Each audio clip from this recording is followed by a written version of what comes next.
அனைவருக்கும் அன்பு வாழ்த்துக்கள்.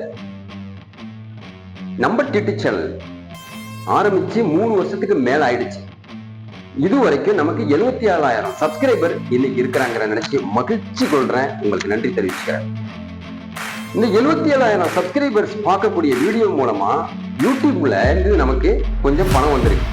அந்த பணத்தை எடுத்து ஏழை மக்களுக்கு செலவு பண்ணலாம்னு சொல்லிட்டு ஒரு முடிவு பண்ணியிருக்கேன் உங்கள் மூலமா. அதாவது பாதிக்கப்பட்ட மக்கள், ஏழை எளிய மக்கள், வறுமை கோட்டுக்கு கீழே இருக்கிற மக்களுக்கு எல்லாம் எந்த அளவுக்கு நம்ம உதவலாம், என்னால ஆன உதவி மட்டும் இல்ல, உங்களால ஆன உதவியை சேர்த்து நாம எல்லாரும் சேர்ந்து அந்த மக்களுடைய வாழ்க்கையில விளக்கேற்றி வைக்க போறோம். இது சுயநலம் அல்ல, பொதுநலம். அது மட்டும் இல்ல, ஏழைகளுடைய வாழ்க்கையில மிகப்பெரிய ஒரு மாற்றத்தை உண்டு பண்ண போறோம். உங்கள் தயவால விரைவில்